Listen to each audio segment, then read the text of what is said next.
When I opened my eyes, I had an idea. It came full-blown to me, and it immediately obsessed me so that I was scarcely conscious of the thirst I felt, of the sting in my veins. Vanity, I whispered, but it had an alluring beauty to it, the idea. No, forget about it. Mari said to stay away from the sanctuary, and besides, he will be back at midnight, and then you can present the idea to him. And he can what? Sadly shake his head. I came out in the house, and all was as it had been the night before, candles burning, windows open to the soft spectacle of the dying light. It didn't seem possible that I would leave here soon, and that I would never come back to it, that he himself would vacate this extraordinary place. I felt sorrowful and miserable, and then there was the idea, not to do it in his presence, but silently and secretly, so that I did not feel foolish to go all alone. No, don't do it. After all, it won't do any good. Nothing will happen when you do it. But if that's the case, why not do it? Why not do it now? I made my rounds again through the library and the galleries and the room full of birds and monkeys, and on into other chambers where I had not been. But that idea stayed in my head, and the thirst nagged at me, making me just a little more impulsive, a little more restless, a little less able to reflect on all the things Marius had told me, and what they might mean as time went on. He wasn't in the house, that was certain. I had been finally through all the rooms. Where he slept was the secret, and I knew there were ways to get in and out of the house that were his secret as well. But the door to the stairway down to those who must be kept, that I discovered again easily enough, and it wasn't locked. I stood in the wallpapered salon with its polished furniture, looking at the clock. Only 7 in the evening, 5 hours till he came back, 5 hours of the thirst burning in me, and the idea. The idea. I didn't really decide to do it. I just turned my back on the clock and started walking back to my room. I knew that hundreds of others before me must have had such ideas, and how well he had described the pride he felt when he thought he could rouse them. That he might make them move. No, I just want to do it, even if nothing happens, which is exactly how it will go. I just want to go down there alone and do it. It has something to do with Nicky, maybe. I don't know. I went into my chamber, and in the incandescent light rising from the sea, I unlocked the violin case, and I looked at the Stradivarius violin. Of course, I didn't know how to play it, but we are powerful mimics. As Marius said, we have superior concentration and superior skills, and I had seen Nicky do it so often. I tightened the bow now and rubbed the horsehair with a little piece of resin, as I had seen him do. Only 2 nights ago I couldn't have thought of the idea of touching this thing. Hearing it would have been pure pain. Now I took it out of its case and I carried it through the house, the way I'd carried it to Nicky through the wings of the theater of the vampires. And not even thinking of vanity, I rushed faster and faster towards the door, to the secret stairs. It was as if they were drawing me to them, as if I had no will. Marius didn't matter now, nothing much mattered, except to be going down the narrow damp stone steps faster and faster, past the windows, full of sea spray and early evening light. In fact, my infatuation was getting so strong, so total, that I stopped suddenly, wondering if it was originating with me. But that was foolishness. Who could have put it in my head? Those who must be kept? Now, that was real vanity. And besides, did these creatures know what this strange, delicate little wooden instrument was? It made a sound, did it not, that no one had ever heard in the ancient world, a sound so human and so powerfully affecting that men thought the violin the work of the devil and accused its finest players of being possessed. I was slightly dizzy, confused.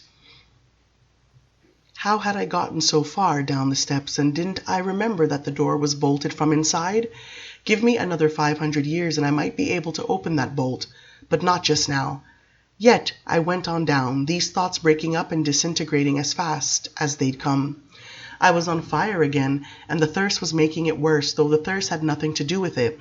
And when I came round the last turn, I saw the doors to the chapel were open wide.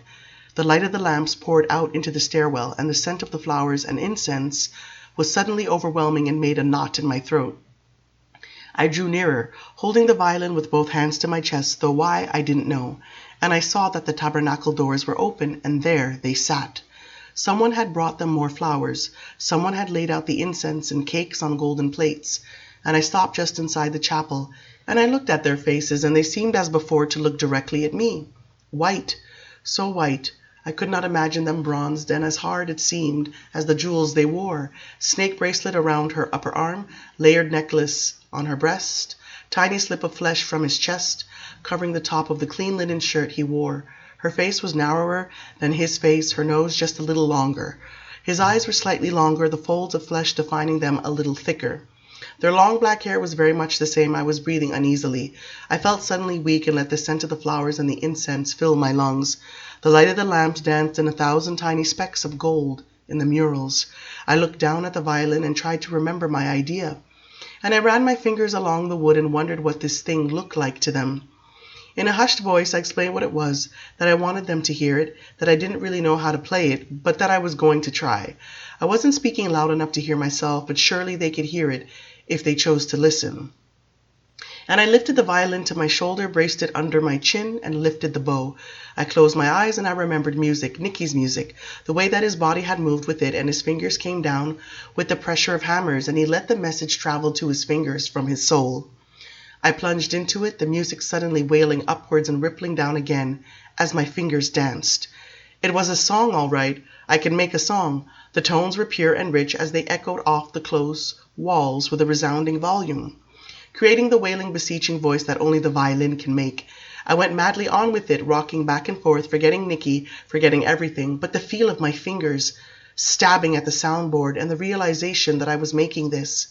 This was coming out of me, and it plummeted and climbed and overflowed, ever louder and louder, as I bore down upon it with the frantic sawing of the bow. I was singing with it. I was humming and then singing loudly, and all the gold of the little room was a blur. And suddenly it seemed my own voice became louder, inexplicably louder, with a pure high note which I knew that I myself could not possibly sing. Yet it was there, this beautiful note, steady and unchanging and growing even louder, until it was hurting my ears. I played harder, more frantically, and I heard my own gasps coming, and I knew suddenly that I was not the one making this strange high note. The blood was going to come out of my ears if the note did not stop, and I wasn't making the note. Without stopping the music, without giving in to the pain that was splitting my head, I looked forward and I saw Akasha had risen, and her eyes were very wide, and her mouth was a perfect O. The sound was coming from her. She was making it, and she was moving off the steps of the tabernacle towards me with her arms outstretched, and the note pierced my eardrums as if it were a blade of steel. I couldn't see. I heard the violin hit the stone floor. I felt my hands on the sides of my head. I screamed and screamed, but the note absorbed my screaming. "Stop it! Stop it!" I was roaring, but all the light was there again, and she was right in front of me, and she was reaching out. "Oh God, Marius!" I turned and ran towards the doors, and the doors flew shut against me, knocking my face so hard I fell down on my knees, under the high shrill continuum of the note I was sobbing. "Marius! Marius! Marius!" And turning to see what was about to happen to me, I saw her foot come down on the violin. It popped and splintered under her heel, but the note she sang was dying. The note was fading away, and I was left in silence, deafness, unable to hear my own screams for Marius, which were going on and on as I scrambled to my feet. Ringing silence, shimmering silence. She was right in front of me, and her black eyebrows came together delicately, barely creasing her white flesh, her eyes full of torment and questioning, and her pale pink lips open to reveal her fanged teeth. "Help me! Help me, Marius! Help me!" I was stammering, unable to hear myself except in the pure abstraction of intention in my mind. And then her arms enclosed me, and she drew me closer, and I felt the hand as Marius had described it, cupping my head gently, very gently, and I felt my teeth against her neck. I did not hesitate. I did not think about the limbs that were locked around me, that could crush the life out of me in a second. I felt my fangs break through the skin as if through a glacial crust, and the blood came steaming into my mouth. Oh yes, yes, oh yes. I had thrown my arm over her left shoulder. I was clinging to her, my living statue, and it didn't matter that she was harder than marble. That was the way it was supposed to be. It was perfect. My mother, my lover, my powerful one, and the blood was penetrating every pulsing particle of me with the threads of its burning web. But her lips were against my throat. She was kissing me, kissing the artery through which her own blood so violently flowed. Her lips were opening on it, and as I drew upon her blood with all my strength, sucking and feeling that gush again and again before it spread itself out into me, I felt the unmistakable sensation of her fangs going into my neck. Out of every zinging vessel my blood was suddenly drawn into her, even as hers was being drawn into me. I saw it, the shimmering circuit, and more divinely I felt it because nothing else existed but our mouths, locked to each other's throats. and the relentless pounding path of the blood. There were no dreams, there were no visions, there was just this gorgeous and deafening and heated, and nothing mattered. Absolutely nothing except that this never stopped. The world of all things that had weight and filled space and interrupted the flow of light was gone. And yet some horrid noise intruded, something ugly like the sound of stone cracking, like the sound of stone dragged across the floor. Marius coming. No, Marius, don't come. Go back, don't touch, don't separate us. But it wasn't Marius, this awful sound, this intrusion, this sudden disruption of everything, this thing grabbing hold of my hair and tearing me off her so the blood spurted out of my mouth. It was Enkil, and his powerful hands were clamped on the sides of my head. The blood gushed down my chin. I saw her stricken face. I saw her reach out for him. Her eyes blazed with common anger, her glistening white limbs animate as she grabbed at the hands that held my head. I heard her voice rise out of her, screaming, shrieking, louder than the note she had sung, the blood drooling from the end of her mouth. The sound took sight as well as sound with it. The darkness swirled, broken into millions of tiny specks. My skull was going to crack. He was forcing me down on my knees. He was bent over me, and suddenly I saw his face completely, and it was as impassive as ever, only the stress of the muscles in his arms evincing true life. And even through the obliterating sound of her scream, I knew the door behind me quake with Marius's pounding, his shouts almost as loud as her cries. The blood was coming out of my ears from her screams. I was moving my lips. The vice of stone clamped to my head suddenly let go. I felt myself hit the floor. I was sprawled out flat, and I felt the cold pressure of his foot on my chest. He would crush my heart in a second, and she, her screams growing ever louder, ever more piercing, was on his back with her arm locked around his neck. I saw her knotted eyebrows, her flying black hair. But it was Marius I heard through the door talking to him, cutting through the white sound of her screams. Kill him, Enkil, and I will take her away from you forever. And she will help me to do it, I swear. Sudden silence, deafness again.